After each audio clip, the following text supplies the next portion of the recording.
पर चला गया, अधिकारी का फोन आ गया, पति पत्नी आपस में मिल नहीं पाए, बारात विदा करके लाए, वैसे ही फोन आ गया, अचानक उसको जाना पड़ा। जैसे नवविवाहिता वधू घर में व्याकुल रहती है वर के लिए, और जैसे वर सेना में सेवा करते हुए बॉर्डर पर खड़ा है, चिल्लाता नहीं है, लेकिन अंदर का विरह वही जान सकता है। ऐसे में आपके विरह में व्याकुल हो। इस प्रकार से बड़ी सुंदर प्रार्थना करी। और एक गलती और हो गई थी, वो भी मैं बता दे रहा हूं, बाद में लोग प्रश्न उठाएं, क्योंकि कई लोग कमियां ही नोट करते रहते हैं, बाद में उसी का प्रचार करते हैं। देखो महाराज जी ऐसा ऐसा बोले थे, इतने वो बनते हैं, इतने वो बनते हैं, ऐसा ऐसा कई लोग इनको नोट करते रहते हैं हवा बेस में।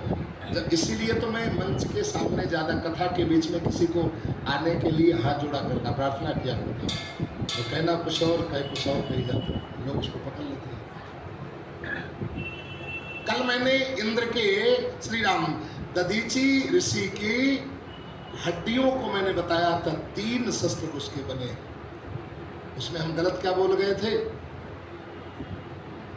पिनाक, सारंग और वज्र।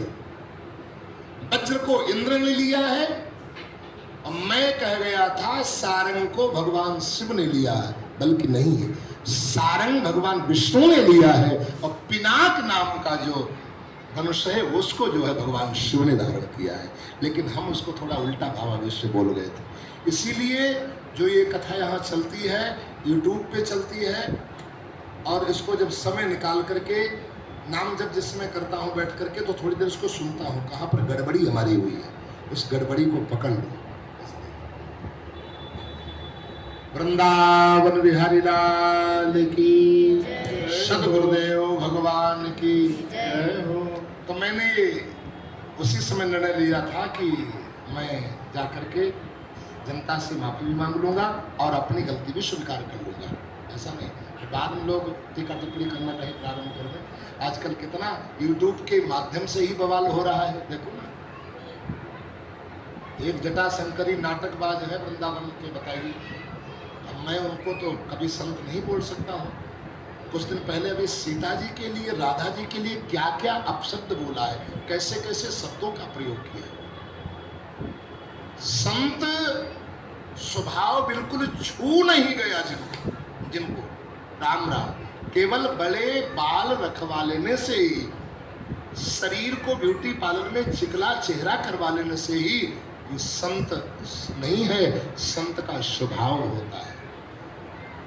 इसलिए ऐसे लोगों को चेला भगत तो बन सकते हैं, हिंदुस्तान भेड़िया दशान है, लेकिन ऐसे लोगों को संत समाज में कभी सम्मान नहीं मिल पाता है, संत समाज में कभी स्थान नहीं मिल पाता है। ऐसे लोग जब बड़े बड़े संतों के सम्मेलन होते हैं, तब उसमें दुम दबा दबा के पीछे भागते हैं, दुम दबा पीछे पीछे भागते। मैं क्या, मैं तो संत हूं नहीं, केवल वेश बनाई हूं, या केवल अपने को फला फला लिखता हूं, वास्तविकता तो ये है।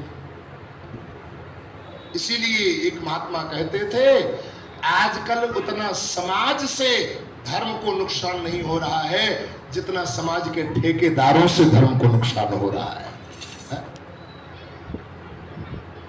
जो देखने में लग रहे हैं हम बहुत बड़े सेवक हैं, धर्म के ठेकेदार हैं, धर्मात्मा है, वही सबसे बड़ा धर्म कर रहे हैं। एक दृष्टांत मुझे याद आ रहा है। एक महात्मा के 2 चेले थे, तो दोनों चेले सेवा करते, लेकिन थोड़ा दोनों का स्क्रू ढीला था, लेकिन सेवक थे।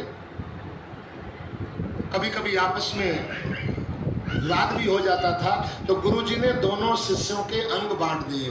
छोटे वाले से कहा दाएं हाथ, बड़े वाले से कहा दाएं हाथ, दाएं पैर की तुम सेवा करना, और बाएं हाथ बाएं पैर की तुम सेवा करना, छोटे वाले से कहा। ठीक। और संयोग से बड़ा वाला एक दिन आया नहीं, छोटा वाला आया, सेवा किया, चल दिया। गुरुजी ने कहा भैया बड़े वाले का भी थोड़ा दबा दो। छोटे वाले ने कहा गुरुजी देखो वो तो सब ठीक है, वो आप जानते हो हमारी उसकी निपटती नहीं है, कटती नहीं है, तो इसलिए जो है, इसलिए हम ये नहीं कर पाएंगे। कहा कोई बात नहीं, जिद्दी चेला है, मूर्ख चेला है।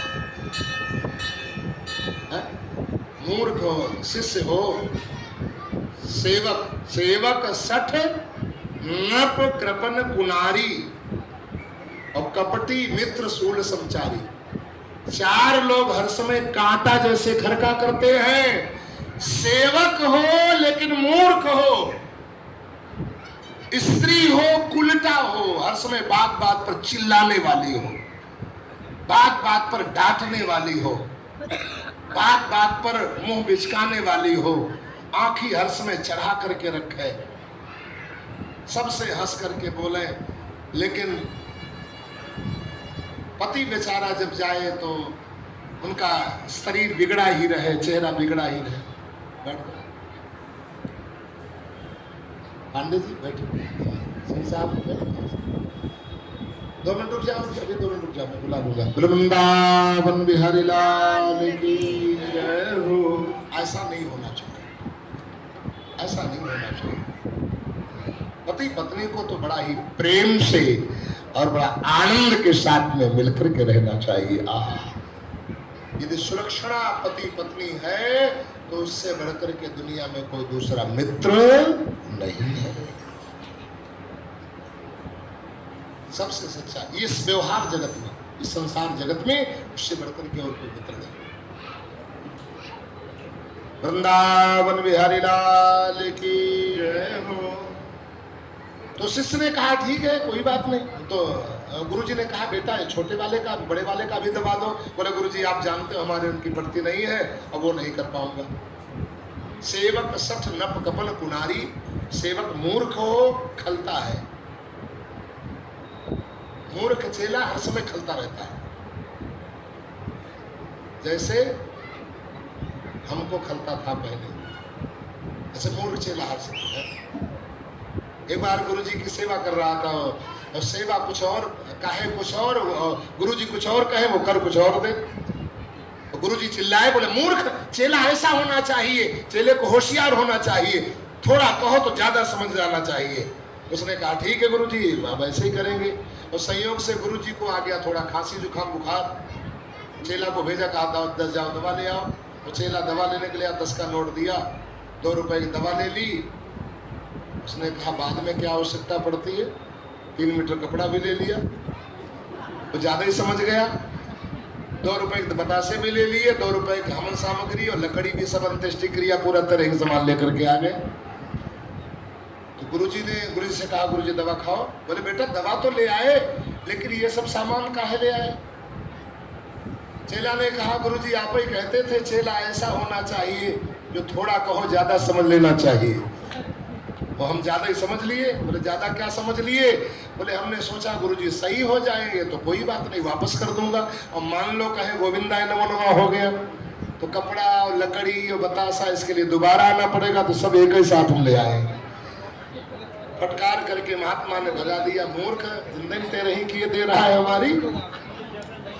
तो मूर्ख चेला हर समय खलता रहता है। सेवक सठ नप कपन और राजा कंजूस हो और स्त्री उल्टा हो, उल्टा चलने वाली हो, हर समय विपरीत भाव से रहने वाली हो। सेवक सठ नप कपन कुनारी और कपटी मित्र, मित्र हो लेकिन कपट करने वाला हो।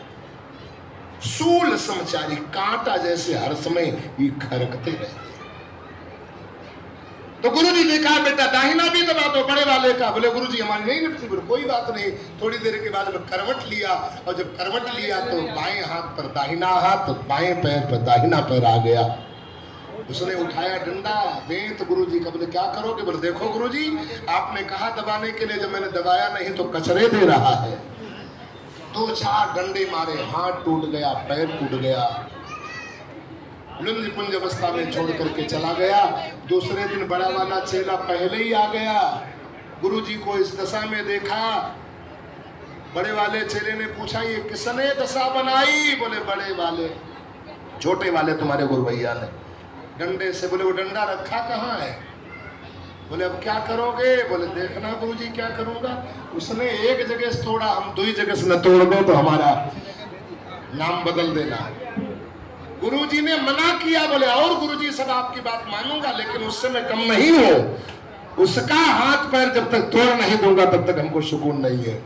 मना करने पर भी नहीं माना, दुई जगह से तोड़ दिया।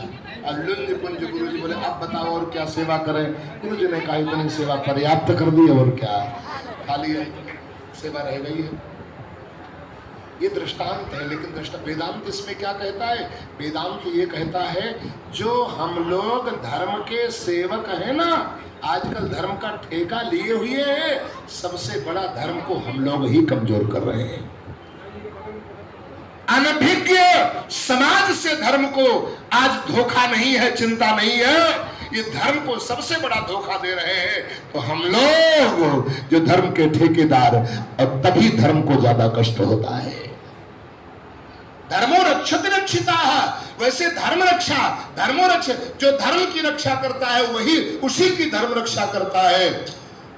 और धर्म केवल शब्दों में नहीं होना चाहिए, धर्म तो आचरण में होना चाहिए। और आचरण वाले धर्म वाले, आहा, तुलसीदास जी कहते हैं, गीता में भगवान गोविंद कहते हैं, मनुष्याणाम सहस्रेषु कस्यादिति सिद्धये, 1000 मनुष्यों में कोई एक ऐसा होता है जो धर्मात्मा होता है। 1000 मनुष्यों में। रामायण में तुलसीदास जी कहते हैं, नर सहस्रमा सुनहु पुरारी, नर सहस्रमा सुनहु पुरारी, कोई एक होई धर्म व्रतधारी, कोई एक होई। श्री राम जय राम जय जय राम, श्री राम जय राम जय जय राम, जय सिया राम जय जय सिया। आजा शिव साहब पंडित जय सिया राम जय जय सिया राम, जय सिया राम जय जय सिया राम, सिया राम जय जय सिया राम, जय सिया राम जय जय सिया राम, सिया राम जय जय सिया राम, श्री राम जय राम जय जय राम, श्री राम जय राम जय जय राम,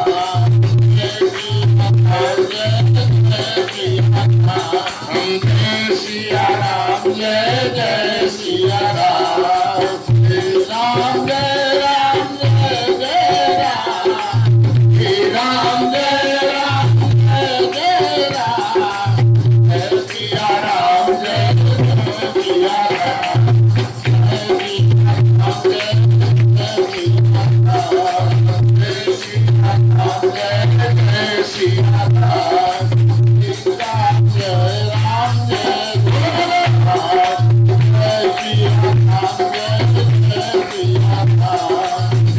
रघुनंदन जय घनश्याम, जय रघुनंदन जय घनश्याम, कौशल्या के प्यारे राम, कौशल्या के प्यारे राम, दशरथ राज दुलारे राम, दशरथ राज दुलारे राम, कौशिक रख रखवारे राम, कौशिक रखवारे राम, श्री राम जय राम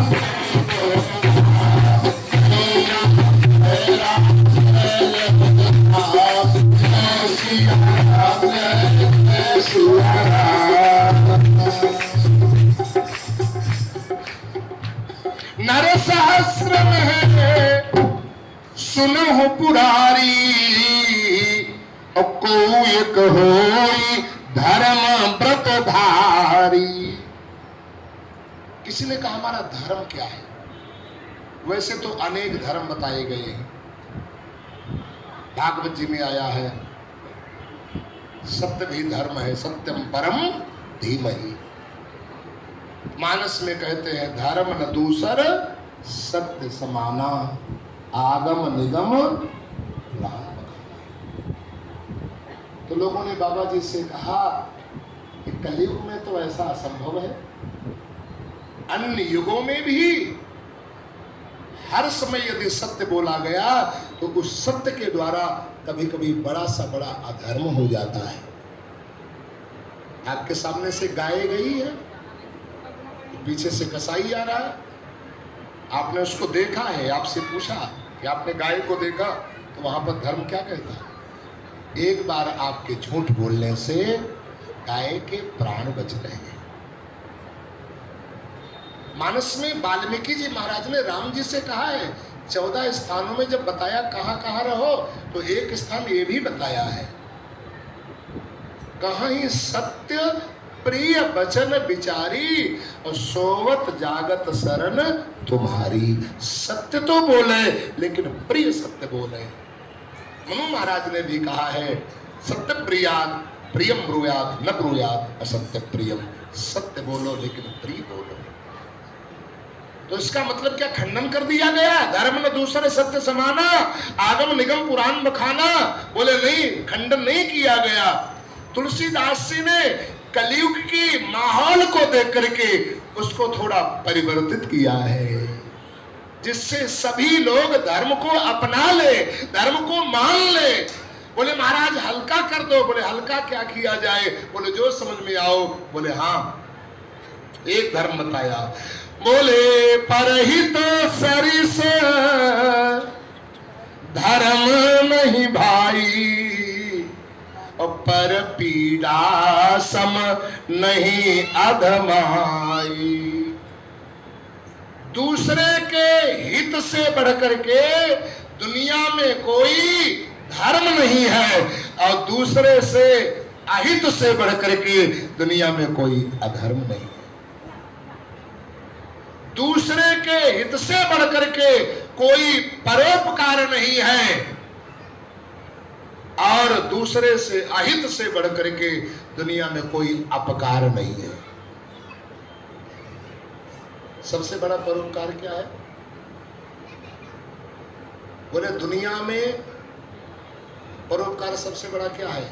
एक बात आपको बता दूं, बड़ा सुंदर भाव स्मरण आया है। मानस में भगवान शिव से माता पार्वती ने पूछा। माता पार्वती ने कहा, स्वामी आप भी बताइए कि दुनिया में सबसे बड़ा परोपकार क्या, परहित क्या है? तो भगवान शंकर ने कहा, देवी भूले हुए, बिछुड़े हुए, अटके हुए, भटके हुए लोगों को जोड़ करके जो राम कथा सुनवा दे, भागवत कथा सुनवा दे, सत्संग सुनवा दे, वो सबसे बड़ा परहित है, सबसे बड़ा परोपकार है। अब ऐसा कार्य किसने किया है? जन्माष्टमी पर प्रयास यद्यप भगवान की कृपा से हुआ है, नवधर वाला प्रोग्राम कैंसिल हुआ होता और न तो यहाँ हम आप लोगों का दर्शन कर पाते, लेकिन फिर एक बार श्रेय प्रिय ब्रजेश द्विवेदी जी को ही जाता है। कई बार इन्होंने प्रयास किया था, पहले महाराज जी 2-3 दिन का रखो, 2-4 दिन का कभी रखो, और संयोग से हमने कहा ये तो मुश्किल है। बोले महाराज चिंता मत करो, पक्का।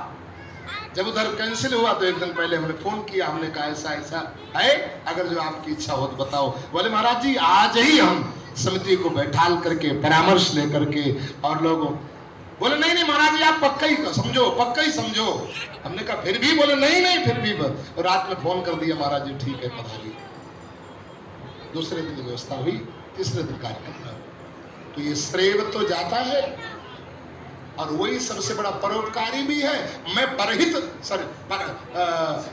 परहितैषी भी वही है, सबसे बड़ा हितैषी है, परोपकारी भी वही। भगवान शंकर कहते हैं, माता पार्वती कहती हैं, स्वामी आपके मुखारविंद से कथा सुनना चाहती हूँ। तो भगवान शंकर कहते हैं, देवी धन्य धन्य गिरिराज कुमारी, और नहीं को तुम समान उपकारी, क्योंकि पूछहु रघुपति कथा प्रसंगा, सकल लोक जग पावन गंगा। परोपकारी अनेक है, लेकिन इससे बढ़कर के परोपकारी नहीं है जो भगवान का सत्संग करवा दे, पिछड़े हुए लोगों को राम कथा भागवत, ये भी परोपकार है। परहित सरिस धर्म नहीं भाई, पर पीड़ा सम नहीं अधमाई।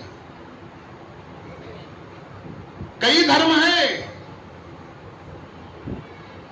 लेकिन सर्वश्रेष्ठ आपसे मैं सरल शब्दों में पूछा जाए, कोई सरल शब्दों में पूछा महाराज, एक बार एक गुरुदेव से व्यक्ति ने पूछा, बड़ा साधारण, न पढ़ा न लिखा, गंदे संदे कपड़े, बड़ी ऊंची बात पूज्य भैया जी महाराज बता रहे थे हमें एक दिन कथा किसने। उन्होंने कहा, वो आया आदमी गुरु जी के पास, पूछा, बोले गुरु जी हम पढ़े लिखे नहीं है ज्यादा, इतना हमें बता दो धर्म का है और अधर्म का है बस। बोले वाह, पढ़े लिखे नहीं हो तब तो इतना ऊंचा प्रश्न किया, सब शास्त्रों का सार है ये। श्रूयताम धर्म सर्वस्वम श्रुत्वा चैवावधारताम आत्मना प्रतिकूलानि परेशान न समाचरेत। शास्त्रकार कहते हैं सुनो और धारण करो, क्या जो व्यवहार आपको अच्छा नहीं लगता है वो दूसरों के साथ में व्यवहार न करो, वही सबसे बड़ा धर्म है, वही सबसे बड़ा धर्म है। और एक बात बताऊं आपको, बैठ जाओ माता, नहीं बैठ जाओ। और एक बात बताऊं आपको, वही बैठा दिया करो आप, तुम तो बेचारी दुबली पतली हो, तो कोई मोटी ताजी माता आई तो यहाँ तक, तो धोखे में कहीं पैर उसका लड़खड़ा गया तो जिसके ऊपर गिर गई उसका तो काम ही हो जाएगा, इसलिए अब यहाँ पर मत बुलाइए। ये भैया पवन अवस्थी बैठो, बोल वृंदावन बिहारी लाल की जय हो। जो काम आपको करने में संकोच न लगे, दिखाने की इच्छा हो, वही सबसे बड़ा धर्म है। और जो काम चोरी से चुपके से करने की इच्छा हो, कोई जान न पावे, वही सबसे बड़ा अधर्म है। इसलिए सदैव, अब इसमें ज्यादा उसकी आवश्यकता नहीं है, हमें जो हिचक लगे, संकोच लगे, ऐसा लगे कि हाय देख न कोई पावे, वही सबसे बड़ा धर्म है। और जिसको सीना छाती चौड़ी हो, सीना सार फूल के गरगज हो जाए, चाल में कोई अंतर न आवे, कोई शर्मिंदगी महसूस न हो, वही सबसे बड़ा धर्म है। ऐसे धर्म को करने का प्रयास, ऐसा धर्म ही करने वाला सबसे बड़ा धर्मात्मा कहा जाता है। किसी का आशीर्वाद कम साथ देता है, किसी का पैसा कम साथ देता है, किसी की भौतिक व्यवस्थाएं सोना चांदी गहना जेवर कम काम देते हैं, लेकिन आपका धर्म ही आपका सबसे बड़ा रक्षा करता है। धर्म ही आपके सबसे रक्षा करता है। रावण के पास में सब कुछ है, केवल धर्म ही नहीं है। और राम जी के पास में कुछ नहीं रहा कुछ समय के लिए, लेकिन धर्म को नहीं छोड़ा। एक दिन परिणाम क्या हुआ, जिसके पास में कुछ नहीं था सब कुछ हो गया, और जिसके पास में सब कुछ था कुछ नहीं रहा। जरा विचार कर। कोई सोचता हो मन में, अरे अब तो हमने गुरु कर लिया है, अब गुरु जी तो हमारा उद्धार कर ही देंगे। ऐसे भी धोखे में मत रहना, गुरु तो रावण ने भी किया था। कोई कहे हम बहुत पूजा करते हैं, भगवान पूजा प्रधान नहीं है, भगवान भाव प्रधान है। भगवान वस्तु प्रधान नहीं है, भगवान भाव प्रधान है। भगवान समय प्रधान नहीं है, भगवान भाव प्रधान है। वस्तु तो दुर्योधन के यहाँ थी, लेकिन भाव विदुर और विदुरानी के यहाँ था। वस्तु तो रावण के यहाँ थी, लेकिन भाव तो सबरी की कुटिया में थी। झूठे बेरों में भाव था। भगवान भाव प्रधान है, भगवान रूप प्रधान नहीं है। रूप तो रावण का था, लेकिन भाव तो कुब्जा के अंदर था, 3 जगह से टेढ़ी काली कलूटी।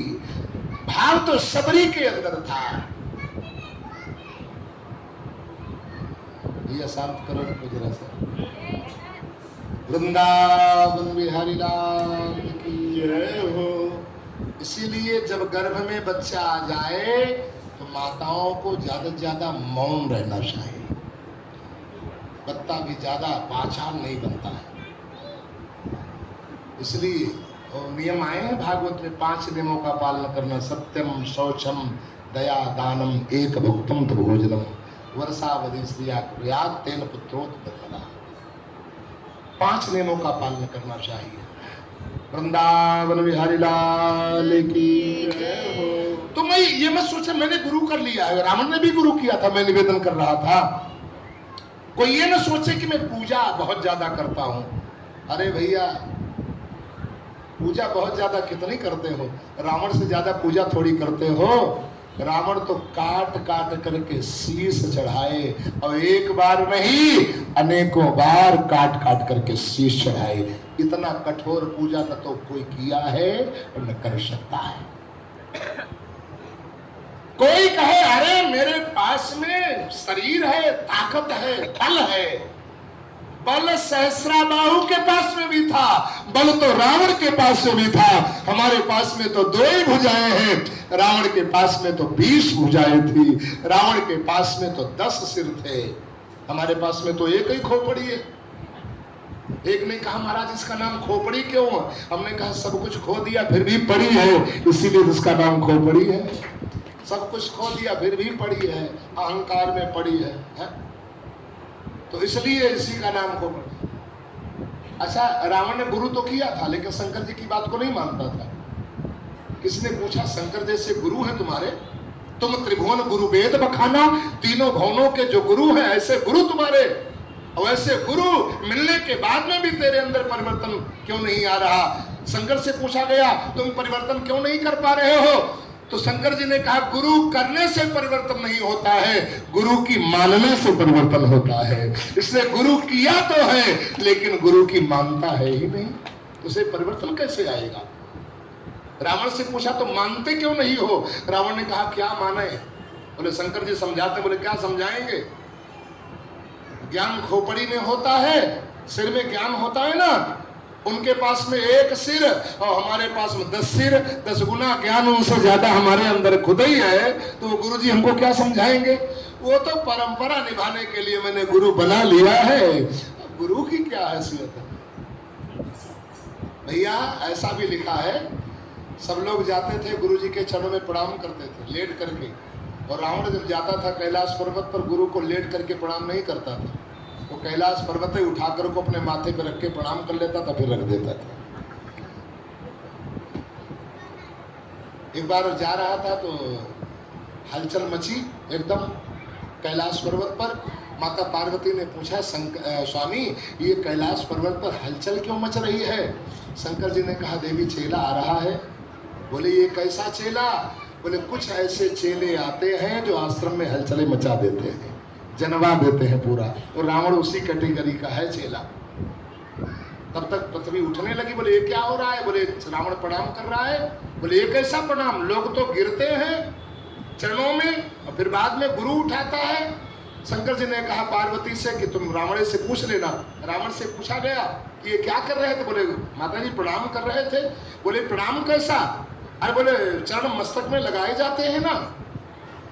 गुरु का शिष्य का माथ गुरु के चरण पर होना चाहिए और गुरु का हाथ शिष्य के माथ पर होना चाहिए, तभी तो कल्याण होता है। रावण ने कहा हम ऐसे कमजोर चेला नहीं है जो हम गुरुजी को गिराए फिर गुरुजी हमको उठावे। अरे गुरुजी हमको क्या उठाएंगे? ऐसे गुरुओं को 10-20 गुरुओं को हम खुद ही उठा लेंगे। हमारे पास में कोई बल की थोड़ी कमी है। इतना बड़ा अहंकारी है। उसका परिणाम क्या हुआ? बाबा जी विनय पत्रिका में कहते हैं सहस बाहु 10 बदन आदिनप बचे न काल बलीते। 10 बदन माने रावण, सहस बाहु सहस्रा बाहु, सहस बाहु 10 बदन आदिनप बचे न काल बलीते। हम करी धन धाम सवारे अंत चले उठरीते। भैया मन पछतई है अवसर बीते।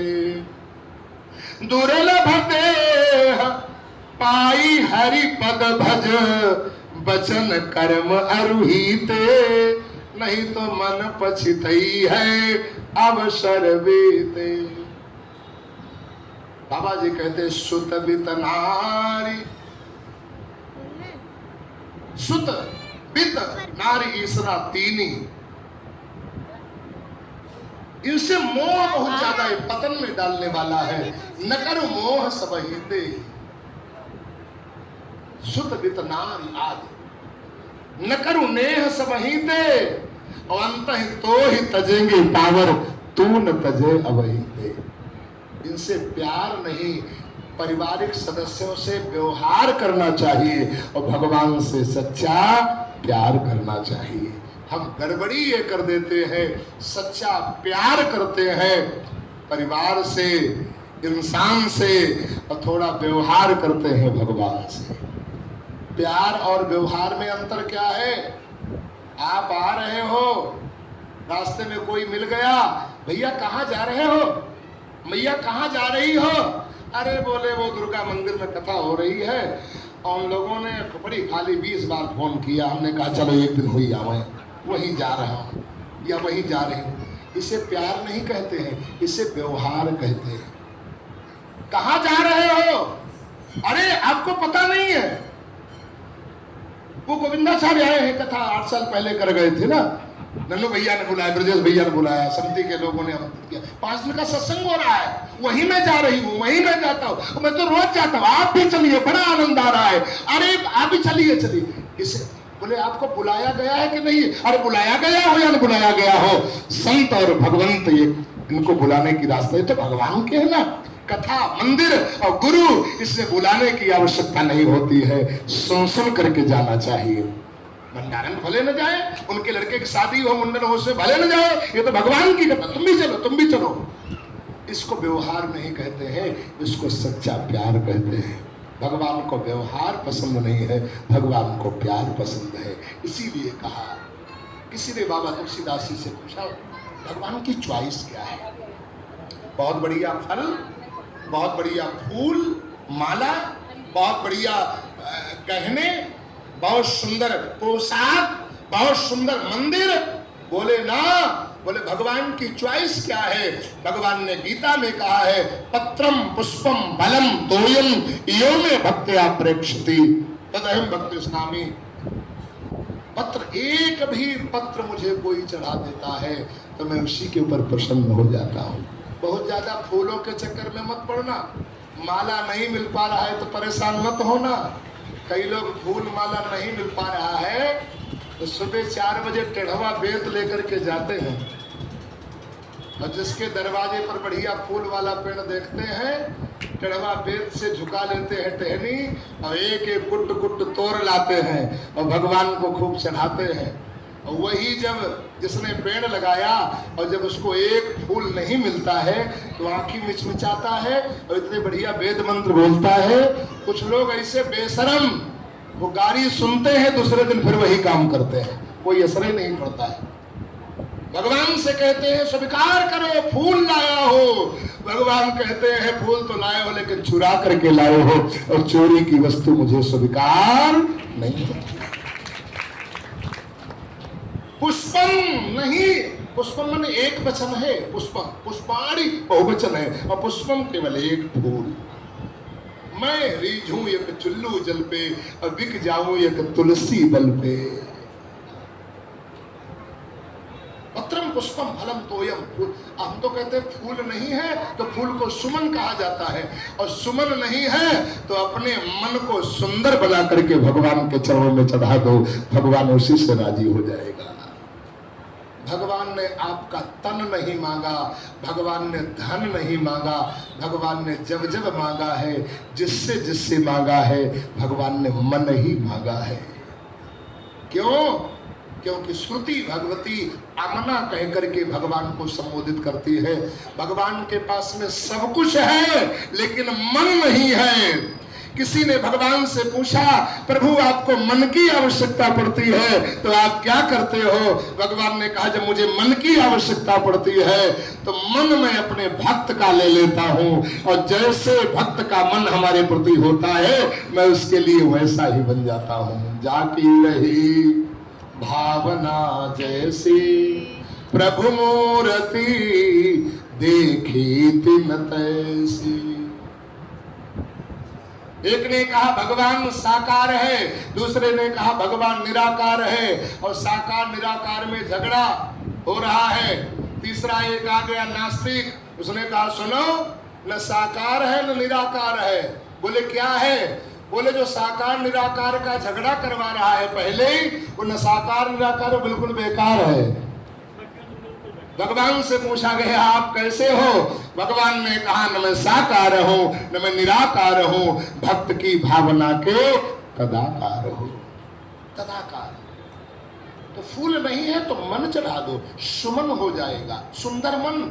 एक ने कहा हमारा सुंदर मन नहीं है तो कैसे चढ़ा दूं? हमने कहा सुंदर मन नहीं है, नोट कर लेना और चढ़ा के देख लेना। सुंदर मन नहीं भी होगा और भगवान में लग जाएगा तो सुंदर हो जाएगा। श्याम सुंदर में लगने से मन सुंदर हो जाएगा, और कोई उपाय ही नहीं है। कितना अशांत हो, दुखी हो, बेचैन हो, मन में टेंशन हो, तनाव हो, जहां भगवान का सत्संग हो रहा हो, शांति से बैठ जाओ आंखें बंद करके, आपको बहुत बड़ा सुकून मिल जाएगा। ये भगवान को मन समर्पित करना। मन में ही तो दुख होता है, सुख मन में, अशांति मन में होती है, तन में थोड़ी होती है, मन में होती है। अरे तन कई बार काट दिया जाता है, पेट फाड़ दिया जाता है, ऑपरेशन कर दिया जाता है, लेकिन उसको पता ही नहीं चलता है। क्यों? क्योंकि डॉक्टर मन की गति को रोक देता है, स्तब्ध कर देता है, कोई दुखी नहीं होता है। ऐसा हमारी मन की गति हो जाए, मन की गति जब रुक जाएगी और मन हमारा भगवान में लग जाएगा तो सुख दुख हमें बाधित नहीं कर पाएगा। प्रसंग में प्रसंग बढ़ते चले जा रहे, कहां तक आपको सुनाऊं, कहां क्या बताऊं, क्या छोड़ूं। अरे राम राम। हे भैया, भरत जी महाराज राम जी को जब मनाने के लिए गए तो भरत जी की स्थिति कैसी है?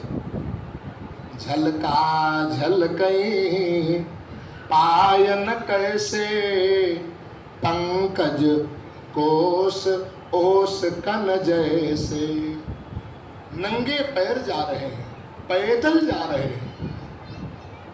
भरत जी महाराज के तलवों में फफोले पड़े हुए हैं, फफोले फपक रहे हैं, छाले पड़े हुए हैं, फिर भी नंगे पैर जा रहे हैं। किसी ने तुलसीदास जी से पूछा, जरा सा कांटा लग जाए, जरा सा एक फफोला जूता चप्पल पहनने से पड़ जाए, उसमें कितनी पीड़ा होती है, चलते नहीं बनता है। और नंगे पैर अयोध्या से चित्रकूट जा रहे हैं, फफोले पड़े हुए हैं, और फिर भी भरत जी को कोई कष्ट दुख नहीं हो रहा है। क्या कारण है? तुलसीदास जी ने कहा भरत जी को दुख नहीं हो रहा है, कष्ट नहीं हो रहा है। क्यों? तुलसीदास जी ने कहा दुख सुख पीड़ा मन को होती है, तन को नहीं। तन तो भरत जी का रास्ते में है, लेकिन मन कहाँ है? तो बाबा ने कहा मन तो जहां रघुबर बेही, अब बिनु मन तन सुख दुख कहोगे। हमारा मन भगवान में लगा रहेगा, हमारा मन भगवतागार रहेगा, तो ये संसार की परिस्थितियां हमें द्वंद, ये हमें दुखी नहीं कर पाएंगे, हमें परेशान नहीं कर पाएंगे। परेशानियां आएंगी, जैसे समुद्र में लहरें आती हैं, ऐसे संसार में जीवन में भी लहरें आती है, लेकिन ये लहरें हमें बाधित नहीं कर पाएंगी जिनका मन भगवतागार होगा, जिनका मन प्रसन्न होगा। और एक बात बताऊं, मन के द्वारा सबसे बड़ी तपस्या है, मन के द्वारा सबसे बड़ी प्रसन्नता, ये सबसे बड़ी तपस्या है। मन प्रसन्न कैसे होता है? मन का तप कैसे बढ़ता है?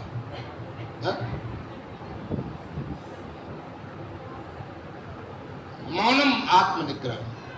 जो ज्यादा से ज्यादा मौन रहता है उसका मन भी थोड़ा मौन हो जाता है, स्थिर हो जाता है। मन प्रसादा सौम्यत्वम।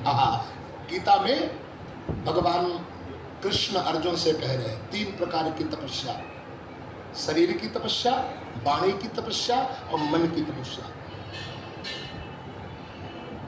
गुरु प्राज्ञ पूजनम,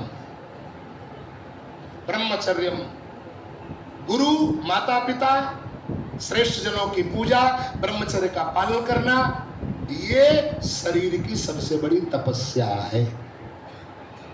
अनुद्वैक कर्म वाक्यम सत्यम प्रियतम चत स्वाध्याय दर्शनम चैव वांगमयम तपोच्यते।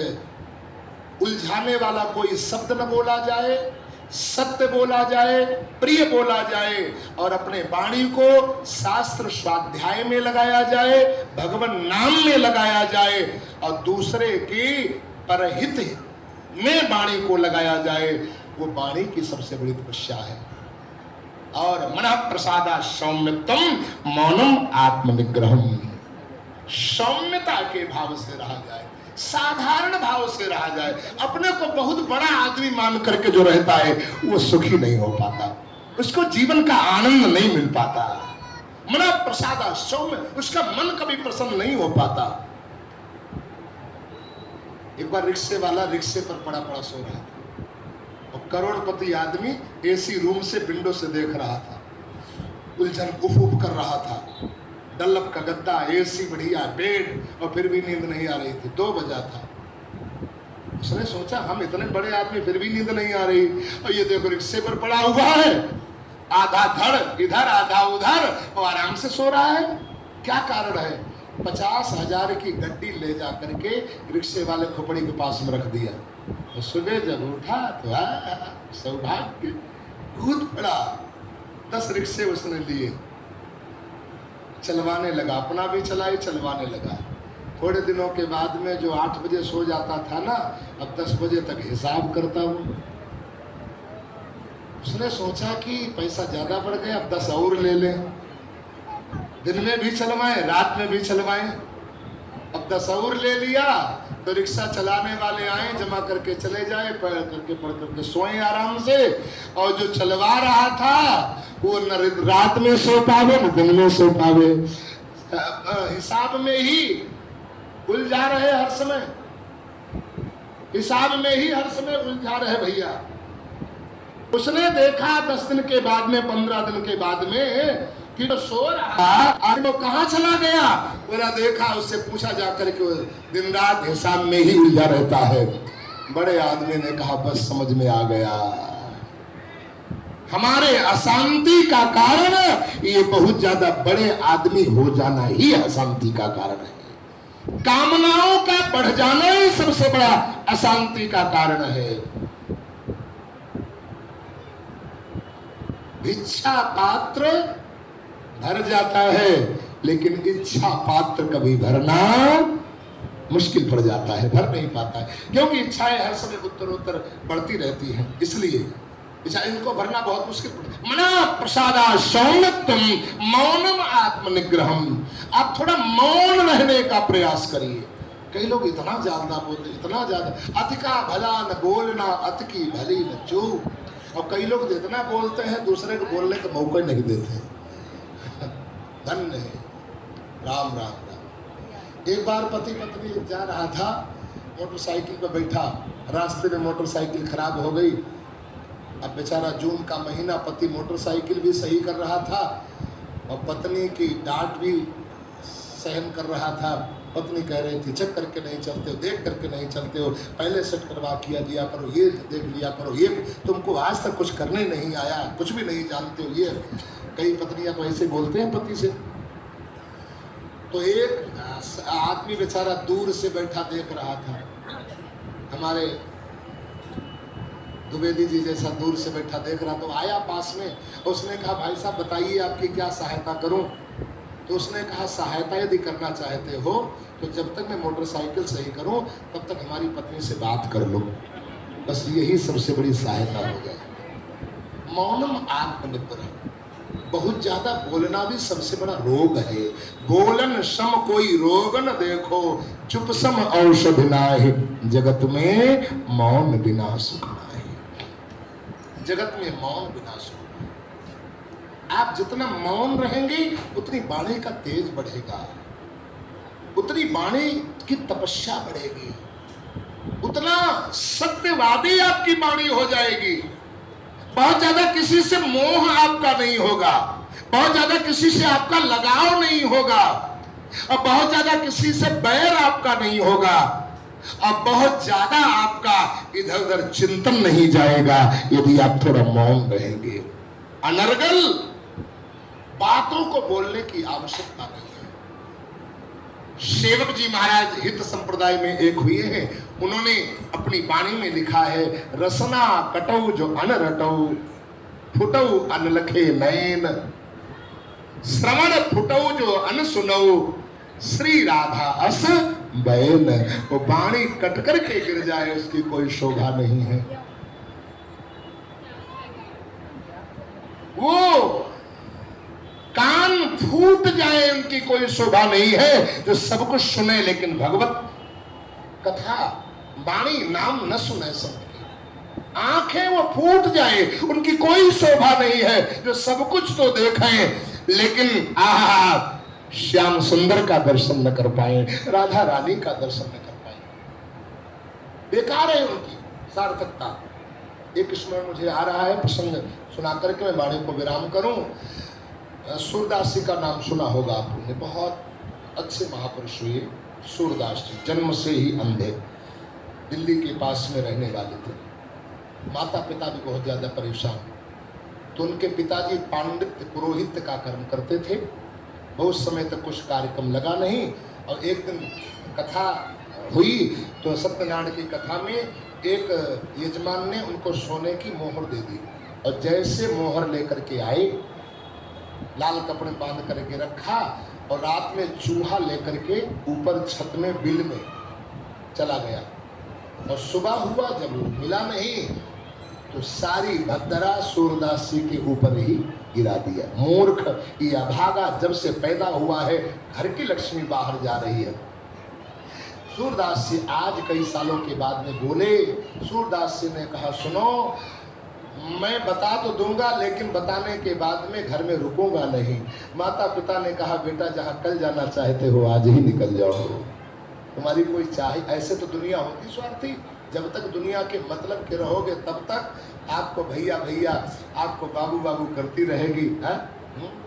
कई लोग तो भैया भैया बाबू बाबू, और कई लोग तो सोना सोना करते रहते हैं, लेकिन सोना तभी तक कह रहते हैं जब तक काम के रहते हैं, और उसके बाद में नींबू जैसा निचोड़ के फेंक दिए जाते हैं, कोई बात पूछने वाला नहीं होता है। इसलिए असली सोना तो हमारे हनुमान जी हैं, सोना सही लाभ दे हम राम जी के प्रिय लाल ने।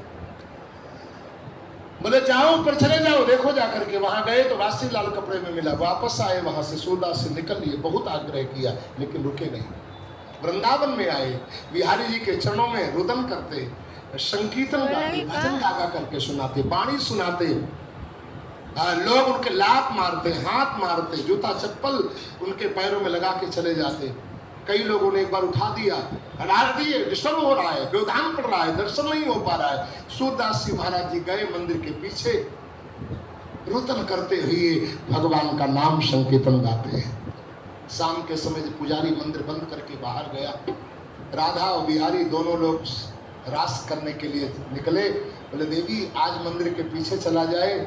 जब वहां मंदिर के पीछे जाकर के देखा, आज वो सूरदास जी को दर्शन देना है ना, रोने वाले को जो नाम पुकारता है और जो भगवान के लिए रोता है उसको जीवन में दर्शन कभी कभी अवश्य होता है भगवान का। इसीलिए रोज नाम पुकारो थोड़ी देर, और रोज 24 घंटे में भगवान के लिए एक बार रो, एक बार रो। संसार के लोग ये हंसाते हैं तो दुख देते हैं, और भगवान के प्रेम में हम रोते हैं उतना ही आनंद मिलता है, उतना ही सुख मिलता है। बहुत कम ऐसा हो पाता है। जिस दिन पूजा करते करते आपके आंखों में आंसू आ जाए, नाम पुकारते पुकारते आंसू आ जाए, गुरु दर्शन करके आपके आंखों में आंसू आ जाए, तो समझ लेना आज हमारी साधना सफल हो गई। आज हमारी पूजा सफल हो गई। मम दर्शन फल अनुपरम मम गदगद गिरा नयन बा नीरा। सूरदास जी को दर्शन देना था, पीछा देखा सूरदास जी बैठे रास करने लगे। रात में राधा जी के पायल का घुंघरू गिर गया, अब स्वर भंग हो रहा है। देखो स्वामी मेरा घुंघरू गिर गया। बोले देखो इधर उधर, और सूरदास जी को मिल गया। सूरदास जी ने घुंघरू उठा के रख लिया। किसी ने पाया है क्या? बोले वो देखो बाबा बगल में बैठे, उसको तो नहीं मिला। सूरदास जी के पास में आए, बाबा तुमने हमारा घुंघरू देखा? बोले हाँ पाया तो है बिटिया, लेकिन ये पता नहीं तुम्हारा है किसी दूसरे का। बोले हमारा ही है। सूरदास जी ने कहा हम कैसे जान पाएंगे, हमको दिखाई तो पड़ता नहीं। बिहारी जी ने कहा इसका मतलब इनके आंखों में रोशनी डालो, पहचानवाओ, तभी तो घुंघरू मिलेगा। राधा जी ने कहा तो एक हाथ हम रख देते हैं, एक हाथ आप रखिए। एक हाथ एक आंख पे राधा जी ने रखा, एक सिर पे, और एक हाथ एक आंख पे बिहारी जी ने, और एक सिर पे रखा। एक हाथ पे एक सिर पे, दोनों सिर आ गए। सूरदास जी के नेत्रों की ज्योति जागृत हो गई। सूरदास जी ने देखा, पहचाना घुंघरू। बोले हाँ बस ये तुम्हारे ही घुंघरू, हमने पहचान लिया, दे दिया है घुंघरू। राधा रानी प्रसन्न हो गए। बोले बाबा इनाम ले लो, तुमने प्रसन्न कर दिया, हमारा कीमती घुंघरू दे दिया है।